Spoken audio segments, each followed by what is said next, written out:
Wow, red flag right there. Never do that. I have a feeling if you went into enough detail, he'd need to be locked up, like big time. This is r/PettyRevenge, where OP covers a Karen's dog in mud. This next post is by Long Operation. A few years ago, I, 32F, made the mistake of returning to my junior college to coach with/for my former coach and mentor. He was a really bad boss. I now realize he had a lot of narcissistic tendencies and he totally manipulated and took advantage of me. By the end of my second year, I was basically doing his job, coaching the team 95% and teaching half of his classes. Wow, red flag right there. Never do that. What is he doing? I've had a boss like this before. Red flag, man. While he was sitting at home and making 6 figures. Red flag. He promised me that he'd pay me a portion of his head coaching stipend in cash. Yes, bad. I know. Upon completion of my next semester at the college, when it was time for me to collect, he looked at me like I had 2 heads. Of course I didn't get it in writing because of how terrifying this dude was, so I had no proof to show. He called me in for a meeting to discuss my question about pay, and it was a total trap. He had the other assistant coach, his best friend, there to triangulate me. I was gaslit, lied to, made to feel like I was wrong, and told, "Good, that sounds like a good idea," when I declared that I quit. I left the pool ashamed, scared, and in tears. A few weeks later, I reported my boss to the college for a whole bunch of stuff, both unethical and straight up illegal.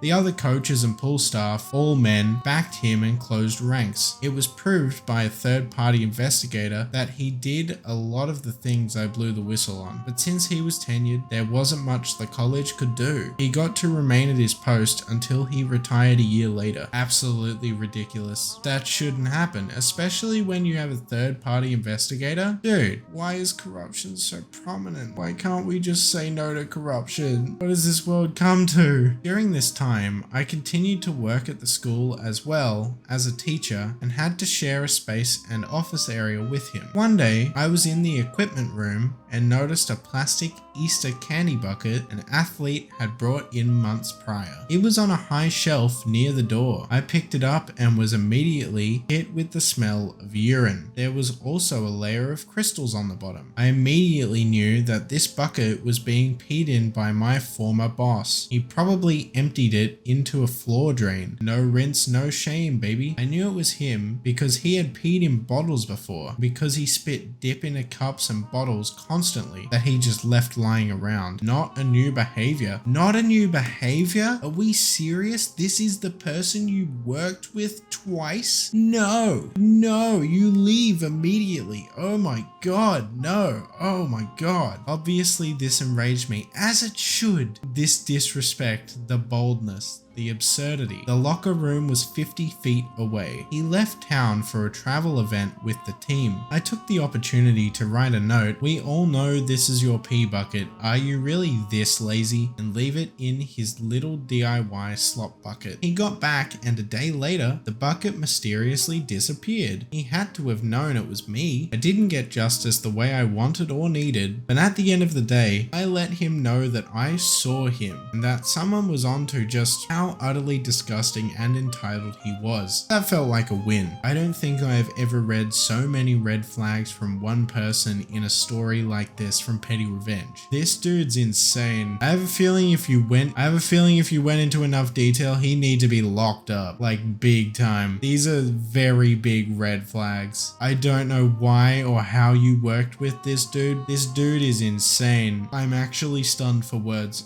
That's so crazy. I'm at a loss for words, genuinely. I'm glad you got to him a little bit at the end. Damn. This next post is by Redefined Valley Dude. I pretended to not know what Brooklyn is. As a non-American can say, no idea what Brooklyn is. Not even rage baiting you. No idea. Is that like a chocolate? I used to work in a medical office and it was a chain. The culture was very corporate. I didn't really fit in there, but I just tried to keep my head down and do my very best at my job. One girl there seems to really not like me, which is fine. fine. I'm not $100 bill for everyone to like me. But she'd do petty things, like unplug my monitor and keyboard before I get to my desk in the morning. We also shared documentation responsibilities, and she would neglect her end, which I wouldn't know about until I'd get an earful from my boss. So I decided to get back at her in the pettiest way I possibly could. Her entire personality was being from Brooklyn, like, oh believe me, I'm from Brooklyn, I know pizza, or I'm from Brooklyn, we don't stand for S like that, yada yada. One day, I was castigated for something she did, and I got really mad. So for the rest of the day, I pretended to not know what Brooklyn is. I'd ask something like, oh, is that some town in Ohio? Oh, it's in New York? Is it like upstate? One of the 5 boroughs? Everyone knows there's only 4 boroughs in New York. That's Manhattan, Queens, Bronx, and Staten Island. When she showed me Brooklyn on the internet, I just said, that's not real. Brooklyn is an internet hoax. It's basically AI at this point. She got so incredibly frustrated, she started crashing out. The best part is, what's she gonna tell HR? I'm bullying her by pretending to not know what Brooklyn is? This was a long time ago, but I figured it was a good place to share. I want to know, just like the comment here, did this fix the issue? Does she still do petty things to you? Unfortunately, OP said, no, I quit immediately after. That place is a dumpster fire. I'm glad you quit, OP. It does sound like a dumpster fire. However, I really did want to know if that worked, and I wondered how long you could keep it up. I'm glad you did that. Everyone's got to learn eventually that Brooklyn isn't real. Unlike Santa, completely different. Who wouldn't believe in Santa? This next post is by Dalian. Obnoxious roommate got the beach brought to her. So many questions from this title. Guess we're about to find out though, aren't we? This happened many years ago when I, then 23F, was studying abroad in Australia for a semester. Welcome, mate. Nice to see you round. Haha. I'm sorry for possible language errors. English is not my mother tongue. Since we were all students, no one had much money to move around with, and I moved into an apartment with 4 other students from different countries, none of which I knew from before. We all met a few days prior in the local hostel. The crowded but cozy apartment had 2 bedrooms and a single closed-off bedroom corner at the end of a long corridor, giving quite good privacy. I and another woman shared one small bedroom, 2 guys the other room, and a British woman, 20s F, the single room, Sarah. And let me tell you, this was the most obnoxious woman I had ever met. I'm quite convinced she had never before lived alone, and also never lifted a finger at home before. While the rest of us often hung out, cooked dinner together and so on, Sarah was never interested. She did, however, go out of her way to never compromise with the other 4 people sharing the same space. Some of the things she did during this half year we spent living together include sitting in the couch with her feet up on our coffee table, painting her toenails every few days. Then she left all her nail polish, many bottles, on there and got mad if anyone moved them to use the table. I started to anyways, scoping them up and putting them in a pile in the shelf instead. Never cleaning her assigned tasks. When we asked her about it, she said she never agreed to, which she did when she moved in. She had no problem dirtying down the place though, or that the rest of us cleaned the place. Refused to talk about topics related to the apartment, which we needed to sometimes. She just ignored us and went on her merry way. We found a hurt baby parakeet and had, after a lot of work, managed to catch it and brought it in for wildlife rescue to come pick it up in the morning, as they want to help the local bird population. In the morning, we found it was gone. She had put the baby bird out during the night as she found it annoying her. It was kept in a covered basket overnight. We managed, after much work with the rescue, to get it to safety again. This dude's a Disney villain too. What is with these Disney villains on PettyRevenge this week? She was also overall an unfriendly and very annoying person to be around. I felt done, but we still had some months left of the semester, so I started bringing in sand from the beach and spread it in her bed sheets every few days. Not enough to be obvious, just enough to feel a bit better while suffering her company, knowing she had to clean her bed or be very uncomfortable while sleeping, while wondering what the hell was up. I don't think she ever figured out someone put it there. Another brilliant story. These are things I would never think of. Putting sand in the bed? How close was the beach? So many questions. Did you go on like a day trip with a bucket, come back with a bucket of sand and just pour it all around the room? Oh, that's such a good idea. If I ever have a bad roommate, they are getting a bucket of sand, I tell you right right now they are getting buckets of sand. Thank you, OP,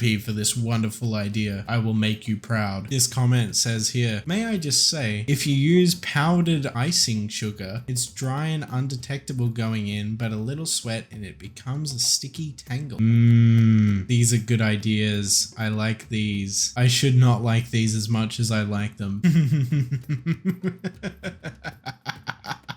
This first post is by Serato Motor. The Office White Elephant gift exchange should not be mandatory. I hate White Elephant Office gift exchanges. Every year, our team joins/competes with 2 other groups on our floor. Participation isn't mandatory, but there's a distinct message of everyone is expected to be a part of this team building exercise. The combined group is large enough so anyone can add a gift anonymously. For the past few years, I have been secretly sabotaging the exchange in the hopes we'll switch to Secret Santa so I can opt out. My petty revenge. Every year, I contribute a nice gift, obviously from me, along with 1 or 2 anonymously given bad gifts.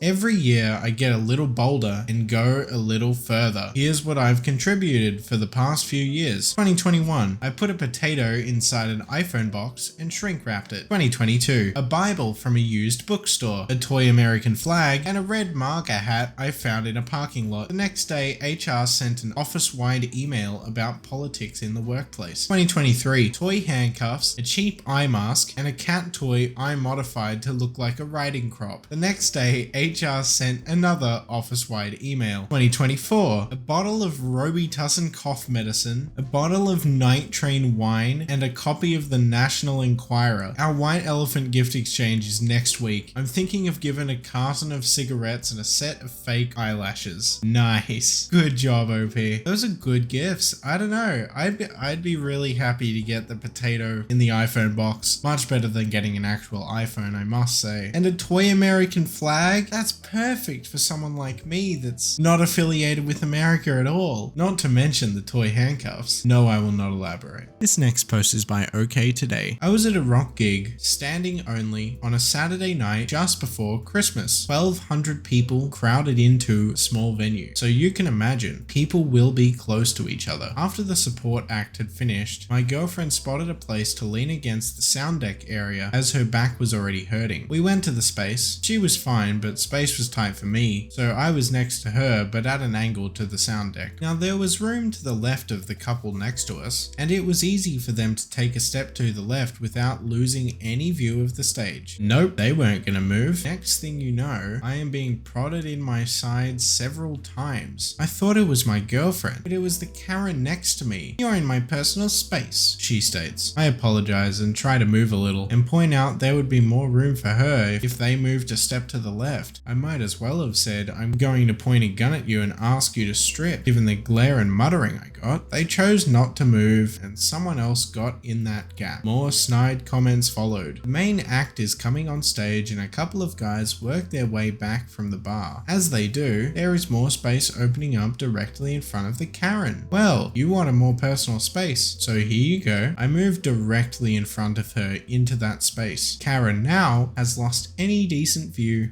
More comments, but the band are now on drowning them out. The band was excellent. Karen had tried to move forward, and during any applause, made sure to hit my arm. No bother to me. I came to the gig on an overcrowded train and drank in a bar full of Christmas revelers beforehand. I traveled on the subway for 2 years, so definition of personal space was usually trying to work out what deodorant brand someone was wearing with their armpit in your face, unless it was Charlotte Church, of course. Merry Christmas. Isn't that just lovely? She wanted the personal space. She got it. That was what she wanted. Hopefully you were really tall too, so she couldn't see anything at all, just to make it a little bit worse. This next post is by Gullible Volume. I didn't fight with my neighbor. Mud did. There was a woman living next to my house. She had a big dog. Every morning, she used to let the dog loose near my side of the fence. Slowly, my plants started getting damaged. Soil everywhere. Sunflowers completely gone. At first, I thought maybe maybe street dogs or kids, but one day I saw it clearly. Her dog was digging near my plants while she was standing there on the phone. I told her once, very politely. She said, "Dogs do these things," and laughed a little. After that, nothing changed. This woman is a Disney villain. I fixed the plants again, put a small fence. Still, whenever her dog came out, somehow it ended up damaging my side. She never stopped it, so I stopped saying anything. Instead, I started watering my plants very early in the morning. Extra water. The ground near the fence stayed muddy for hours. After a few days, her dog came again. This time, it slipped in the mud and got fully dirty. She had to clean it, wash the floor, everything. This happened